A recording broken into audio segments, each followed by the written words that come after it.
hadn't thought it mattered, and it would be nice for him to have a treat. So she agreed.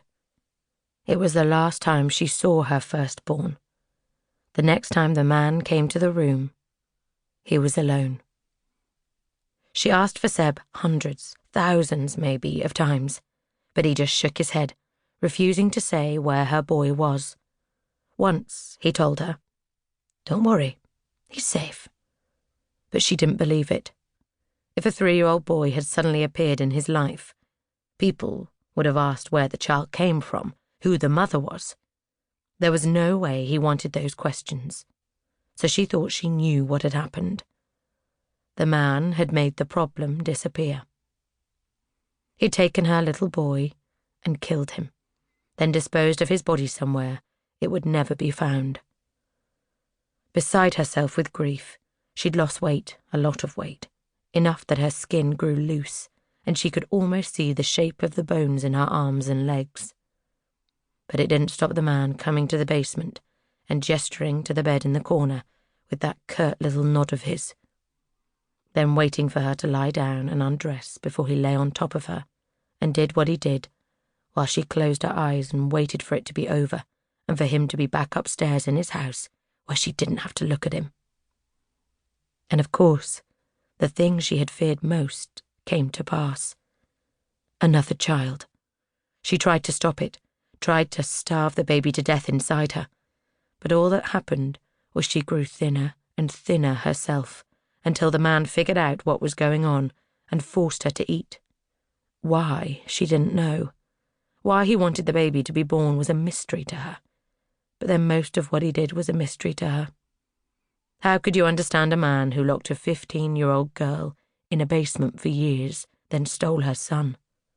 Why even try? And then the new baby was born, a boy again, pink and beautiful and red-haired. She hadn't wanted him, but now he was there, she loved him uncontrollably. Leo, she called him. Leo the lion with his mane of red hair. He was different to Seb, smaller, more watchful, quicker. By the time he was 2, he could talk whole sentences. At 2.5, he could read the alphabet. She had taught him by writing out tiny letters on a scrap of paper. At 3, he was gone. On his birthday, the man came. He pointed at Leo.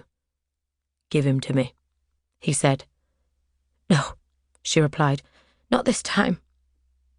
"Yes," he said, in his heavy, slow voice. "Yes." This time she fought, but it was no use. It had never been any use, not since the first time she had tried, and he had taught her, in the most awful, awful way, never to try again. But she had. She had held Leo to her chest, but the man hit her and forced her onto her back and held his forearm against her throat, then prized her arms apart until he had Leo and she was unconscious. The last thing she saw before she passed out was her beautiful boy wriggling from his arms and running away. But there was only one place for Leo to go, and he went there. Through the open door and up the stairs to the place the man lived. The next time she saw him, she didn't bother asking where Leo was. There was no point. And then, as though the universe was punishing her, the cycle repeated itself. The door opening, the nod at the bed, the disgusting act. Then the missed period, and the cramps, and the feeling of being bloated and uncomfortable. And 9 months later, another baby. Another boy. Max, after the boy in Where the Wild Things Are.